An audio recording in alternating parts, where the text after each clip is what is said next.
I'll say it again to the camera. In the good old days, when you used to come to a bigger state like this, layered, all the staff would be lined up from the head butler down to the doorman, or the footman, as they call him. I think Fidel would be a good footman. Explain to him what a footman is. A footman at a big state, a big castle. Someone who waits on you? Oh, no, yeah, but he's the lowest. Oh, he's the lowest okay. before the bottle scrubbers. Okay. And No one's in the big order, okay. Yeah, okay. But those are the good old days. But you can't do that anymore. Maybe some estates do it, but certainly not here. I was just looking at my mail before I came over, and I realized I got my monthly, the Jonathan. And when we get about Perception is Reality, actually after lunch, I think, I've been a member of the Jonathan Club since 1981. I tell you, to join clubs you can't afford. Use lawyers and accountants that you can't afford. The Jonathan Club is one of the most prestigious. Used to be a men's club in the good old days. It is now a everybody club. And we actually had a lady, a very capable lady president of the club a few years ago, who was a partner in one of the big international law firms. But I keep my membership, and I pay an outrageous amount of money on a monthly basis, even though I'm an out of the country member now, but I'm a regular member. Because, and I have a bunch of issues up there, they say in Los Angeles, you either belong to the Jonathan Club or the California Club, because that's where all the deals are done. And the California Club's right across the street from the Jonathan Club. And this, I think, Jonathan Club is about 110 years old. The California Club's about the same. And they were founded by luminaries like, there's a Sepulveda Boulevard in Los Angeles. Sepulveda. There's a John Los Feliz. Los Feliz is an area of Los Angeles. When I became a member, I was the first minority member. And if I hadn't had blue eyes and light skin, I wouldn't have been. And in 1987, there was an affirmative action law that said you had to take in minorities, black, Hispanics, Asians, etc.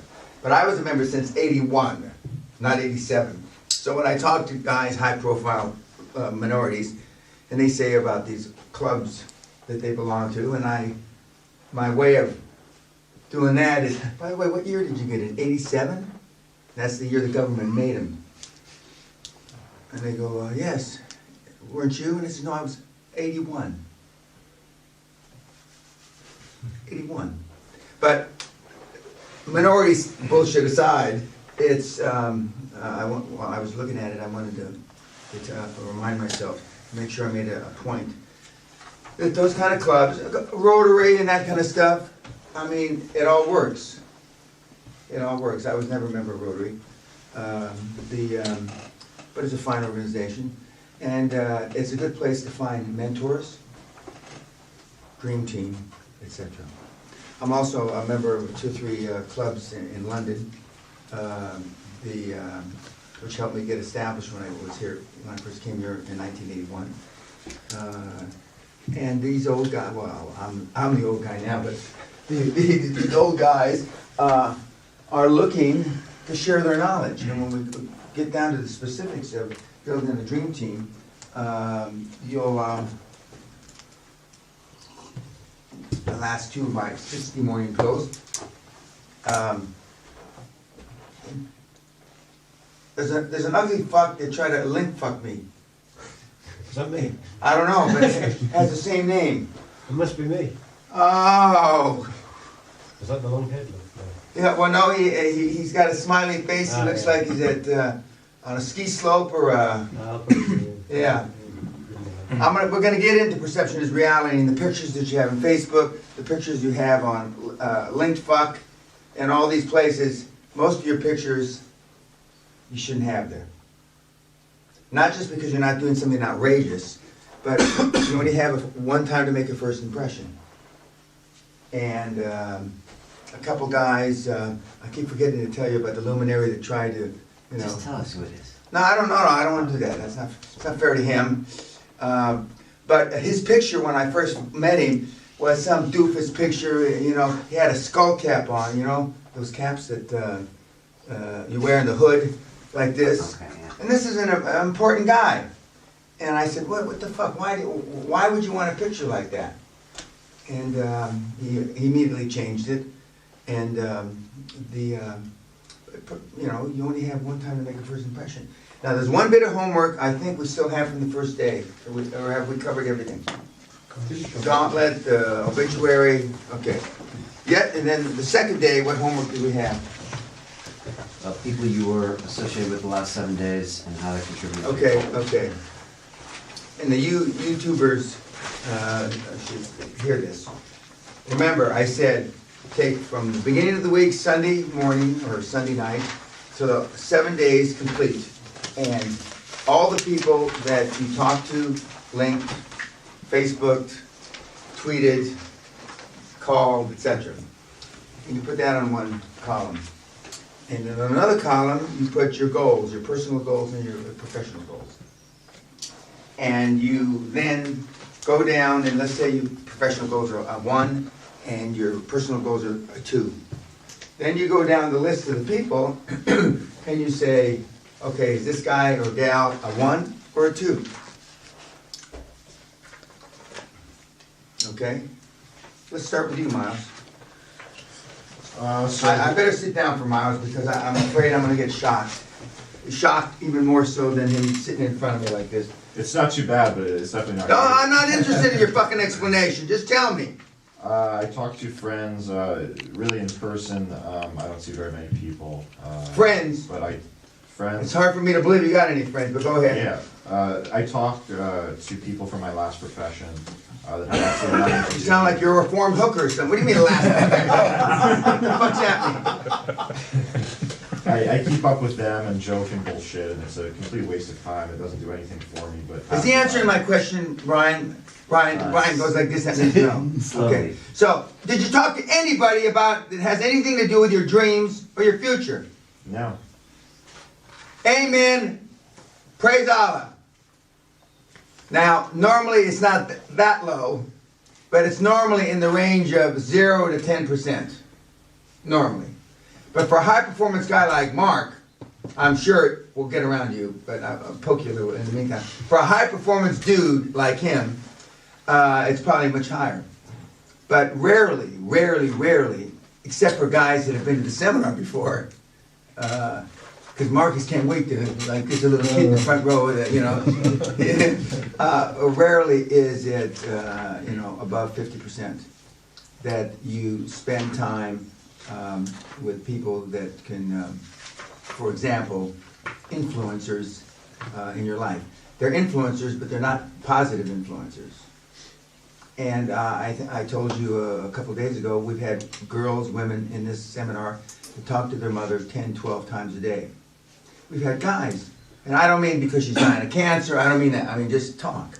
And we've got guys in the seminar here that have talked to their mother 3, 4 times a day. Now, you notice I say mother. I don't think I can remember but 1 or 2 times in 21 years that the guys or the gals talk to their dad that many times. They talk to their dad once a week, once a month, like my daughter does. You know, she calls me once a month, whether I need it or not. Now that's notwithstanding, or it's different if you're in business with them. Okay, we're going to talk later. You shouldn't be in business with them, but if you're in business with them, you're talking to them. You're talking to them, but you're certainly not being laser beam focused vis-a-vis your goals. Brian, the Canadian Brian, how about you?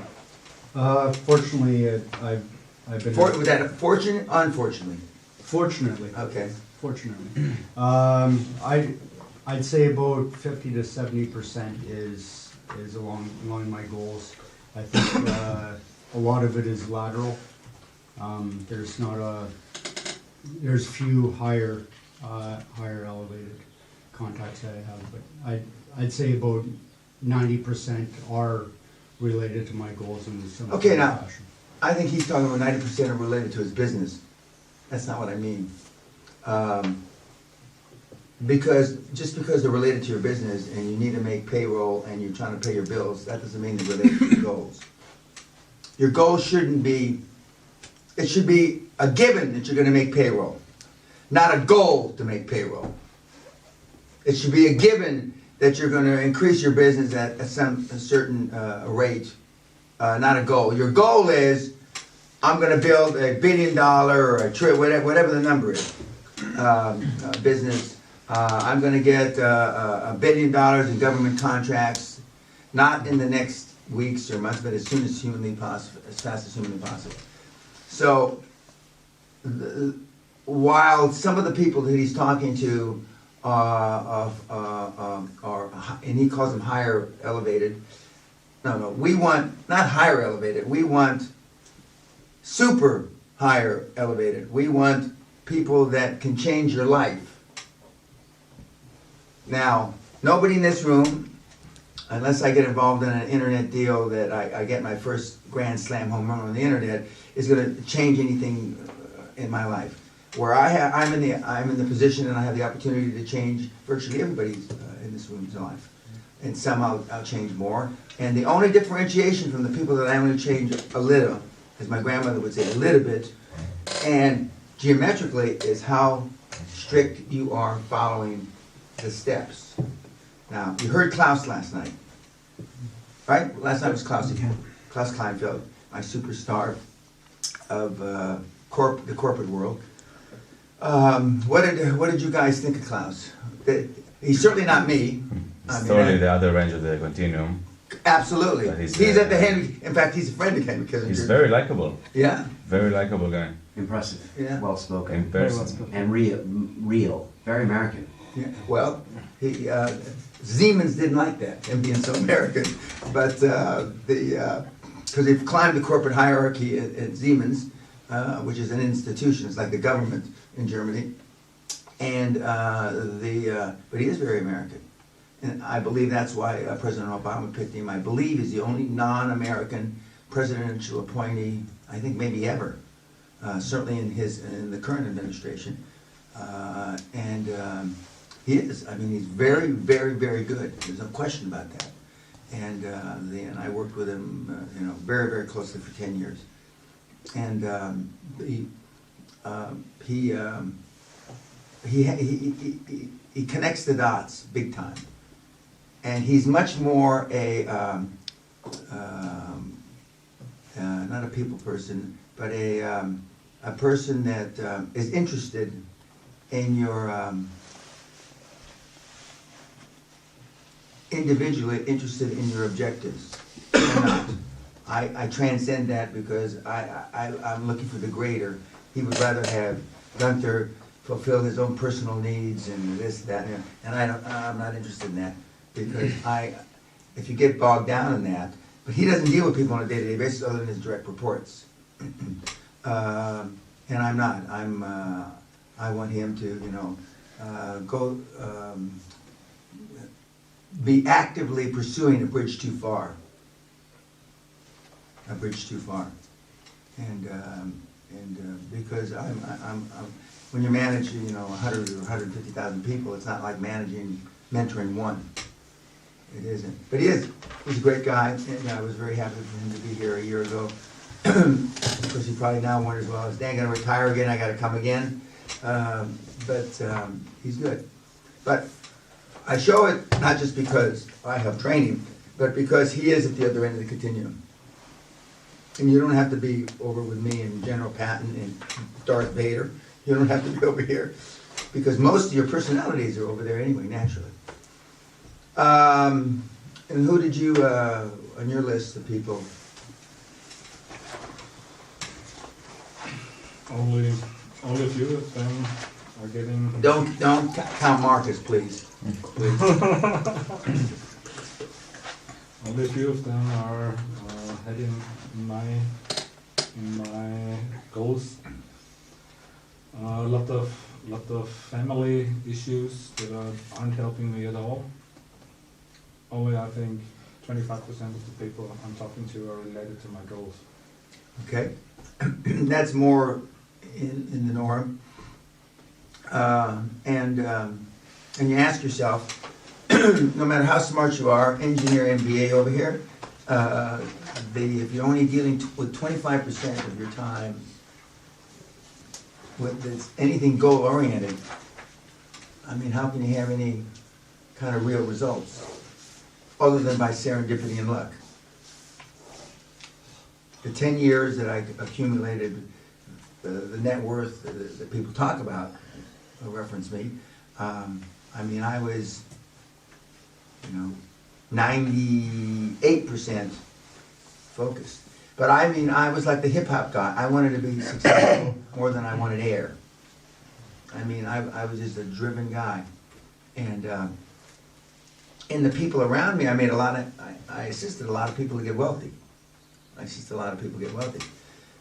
of in the draft effect, the draft effect where I sucked them along, not to take anything away from their successes.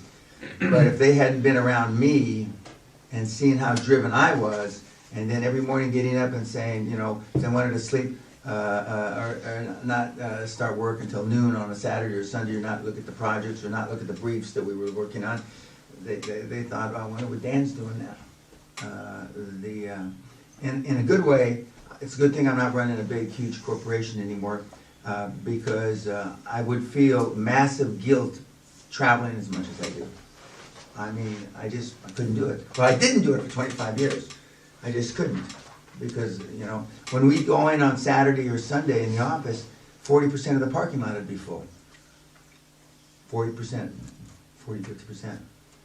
And they'd be dressed differently, but they'd be in there. And although nobody ever told me, gee, we like to see you in here when we're in here late or on the weekends, I know for a fact, people do not what you tell them to do. People do what they see you do.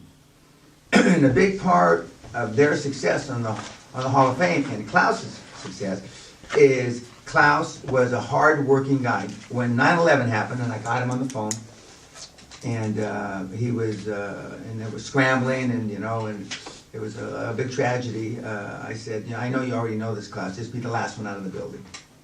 But he knew that. You lead from the front. Anybody want to volunteer their I'll go. okay. Brian? I'm kind of lucky because twice a week I get people come through my studio that are impressive. It doesn't mean they're mentoring me, but I get to meet them. But when I look through my list, I found a few friends that are kind of medium performance individuals, as in they push themselves a lot. But then I found a kind of a gap because I don't really talk to a lot of people other than that. So if anything, it's not what I found, it's what I didn't find. And I had a couple, maybe 10% of people that mentor could be pushing me, but that should be, I'm guessing, 30% or 40%. Or more. And so I'm not... Especially because you're dealing with reasonably high-performance people. You're not dealing with the greatest respect, the dregs, like some of these guys. It's just like, I'm not going to be chatting with Robert Kiyosaki via email, a lot. So just because they're on the show doesn't mean they're mentoring me per se. No. But I have an opportunity to pitch them on something. Yeah, but that rubs off. That rubs off. I mean, you go to bed with dogs, you get up with fleas. And when my mother used to tell me that, she was talking about the quality of women, girls I used to date, okay? That must have been, that thing, you go to bed with dogs, you get up with fleas, must be around centuries, I guess. But you have that, that rubs off. It's like the Chinese water torture. It's not the first drop that makes you crazy and hits in the head, it's the 5,000th drop. But by the same token, it's not the first or second or third person, high-performance person that you're around, even for 30, 40, 90 minutes, 120 minutes. But now you've got 200-300 of these guys. Not all of them are super high performance, but there's a bunch of them, and some of those things, they rub off subconsciously. I.e., Brian's here, okay? And he's going through a transformation, whether he likes it or not, and after talking to him, he likes it. So some of you like it, thought you liked it before you got here, But now that you're here, you see, it's easy to say, you know, the problem is here and it's me. But when you really put your thumb on it, and I punch that fucking button 500 times, it's pretty difficult. Not impossible, because some of you are still delusional, but it's pretty difficult to say, well, it's not really me, it's my dad, it's my mom, it's my this and my that. And when I tell you that you are who you are because of the way your parents raised you, that's not a scapegoat. That's not a get out of jail card, free card. That is just that, just in case you have thought about it before, you know, the good and the bad traits are based on how you were raised. Okay, see you later, YouTubers.